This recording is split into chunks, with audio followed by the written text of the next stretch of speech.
Tour de Gayo 2019 lika-liku tikungan road bike paling ekstrim. Ekstrim lika-liku tikungan Tour de Gayo 2019 di Aceh. Event Tour de Gayo tahun 2019 di Kabupaten Aceh Tengah sangat menantang. Selain ekstrim, juga memerlukan fisik yang prima serta mental keberanian bagi para pesertanya. Bagaimana tidak, rute bagi peserta balapan bersepeda Tour de Gayo kali ini. Adapun rute yang dilalui dimulai dari titik start di Kota Juang, Kabupaten Biren menuju finish wilayah Kabupaten Aceh Tengah yang dikenal dataran tinggi Gayo Kota Dingin Takengon tersebut. Menempuh rute tersebut begitu sangat menguras tenaga serta mental yang kuat karena rute yang dilalui para peserta dikenal ekstrim. Dari belokan kiri dan kanan yang tak kunjung habis, juga tanjakan pergunungan yang tak kunjung usai. Begitupun curam jurang turunan dari atas ketinggian yang harus sangat berhati-hati dilalui.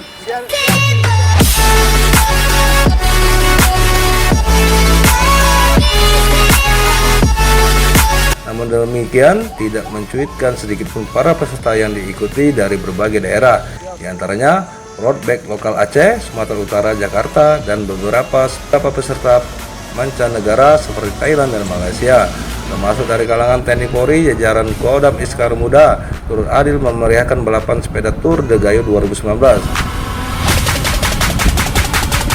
Para peserta terlihat tampak antusias dan penuh semangat saat melalui rute balapan sepeda road bike Tour de Gayo yang digelar di Spora Aceh berlangsung selama 2 hari, dimulai tanggal 9 sampai dengan 10 November 2019.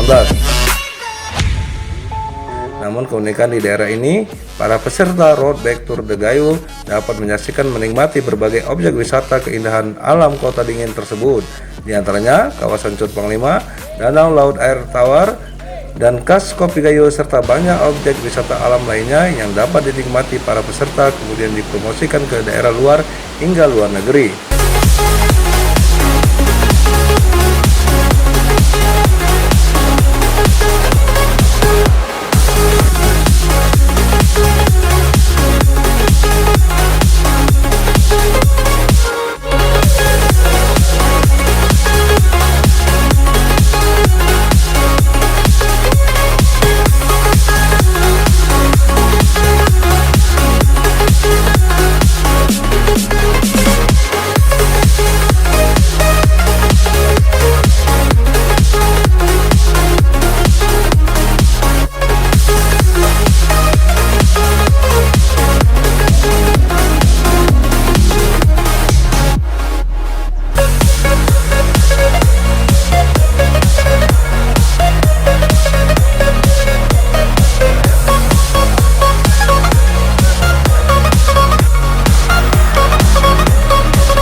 Kembali ke peserta